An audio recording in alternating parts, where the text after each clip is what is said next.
Welcome back, everybody. Another day here in paradise. We're feeling great.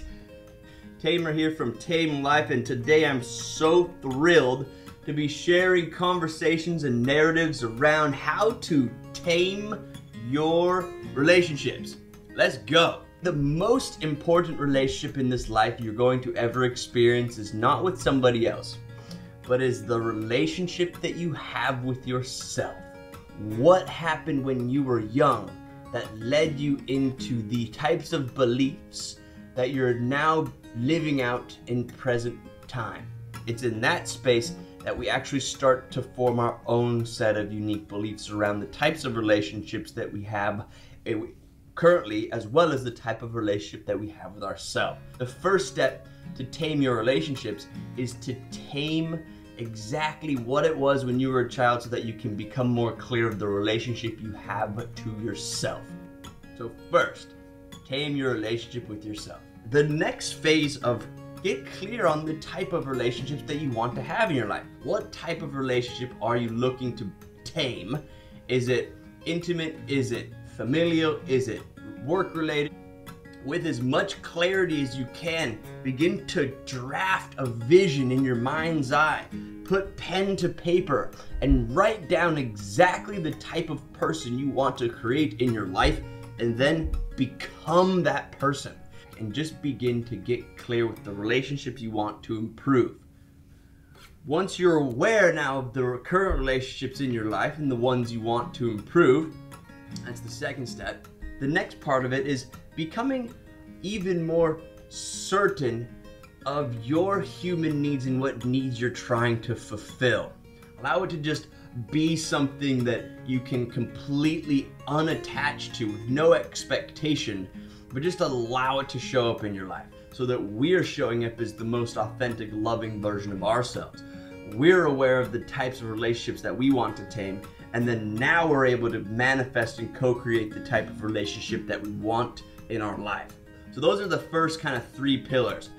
After you've done enough, you're in truth, you've done your forgiveness, you've done your self-love, you're aware of the relationship that you want to create or that you want to improve, and then you're also aware of that you've done the work to be able to envision that type of individual showing up into your life. The first tool to navigate the new relationship that you have in your life is a tool called the 5 love languages. How do you feel most love on a very visceral, conscious, awake state? Quality time. Do you feel love in the form of physical touch? Do you feel love in the form of words of affirmation? Do you feel like you're receiving love when there's a gift that's given to you? Or do you feel love in the form of some random acts of service and kindness? Go get that book. It will change how you show and express your love, and it will also impact and bring more awareness to how you like to feel love. Another important tool, I believe, when it comes to navigating relationships is to understand the tool of polarity. Imagine 2 magnets, right? You have a positive and a negative, they attract. So in order for 2 people, whether you're in a heterosexual relationship or in a gay relationship, doesn't matter, there has to be some form of polarity, masculine and feminine attraction.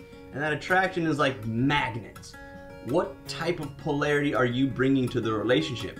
Are you the masculine role in the relationship? Masculine meaning decision maker, leader, calling the shots, or to be, in strength and in confidence. They're very masculine attributes. Or are you in more of a feminine type of role? Are you more of the compassionate, the kind, the community oriented, the being able to, being very empathetic, right? These are all very feminine attributes. If you don't have that type of masculine, feminine, or that type of positive, negative, that opposite attraction, it's never going to work, right? Are you in masculine? Are you in feminine? Where's the polarity?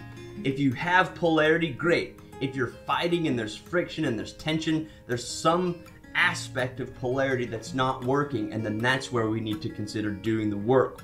Communication will directly relate to the quality of your relationship. Tame the communication that you have within, within your mind, within what goes on between your ears. tame the communication that you have with your emotional state, and then be able to express that both through verbal and through nonverbal ways to your partner. The 3 tips around those types of when we're in a relationship and we want to improve it. Number 1, communication. Be really good and learn how to communicate. Number 2, vulnerability.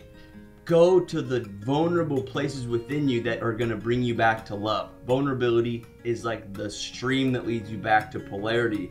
And vulnerability is hard, right? It takes a lot of openness. It takes a lot of being able to be the unmasked actor. It takes a lot of humility. And then number 3, teamwork type of mentality. If you're playing on the wrong team, or you're finding that your partner is not willing to show up through actions or inactions, you got to start to ask yourself if this is the type of team that you want to be on. Be willing to let go completely if it's not the right teammate. Teamwork is how we make the dream work. Come together in team.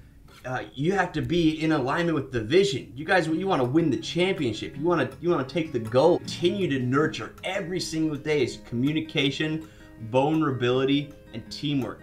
And I believe if you remember your 5 love languages, your polarity, and then these 3 tips, you can really improve any relationship in your life.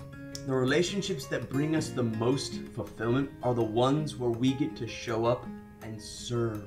We show up and serve because we want that individual to have and to live their highest potential. We want that person to, be the best version of themselves. How am I showing up to serve this relationship? Physically, emotionally, mentally, and spiritually. The battery died, so we had to change the camera. Recap on how to tame your relationships. First and foremost, tame the relationship with yourself. It starts from getting real, forgiving, and leaning into self-love. Next, get clear about the relationships you have currently in your life and how you can bring more value, add value to, or perhaps improve them in any way. Third, if you don't have but you're looking to manifest some form of being in your experience, write down with certainty, visualize through meditation, and then become that person that you want to create. Next, equip yourself with tools. 5 love languages. Read that book, guys. If you haven't, do it. Remember polarity, guys. Your masculine and feminine polarity. It's the positive and negative. It's the opposites that attract. If you don't have polarity, there's always going to be friction and tension. So do work on how you can continually create polarity in your life. If you're in a relationship and you want to radically improve it and make it even more meaningful, remember communication, vulnerability, and teamwork. Show up to serve. Don't be a taker. Come to the relationship with open arms and be the one that adds value, be the one that gives pleasure. You have to be able to continue riding the tides of the human emotions, as well as continue to remember the long-term goals of whatever it is that you two are coming together to co-create. This one is really hard because as human beings, we have an innate fear of losing love. The last aspect of how to tame your relationships is to remember impermanence and change. You and everyone you know is going to die one day. We only have today. By bringing that form of wisdom to the relationship, you give it enough space to set it free when it's time to let it go. And you ease yourself from the emotional suffering that it might cause by bringing too much attachment to it.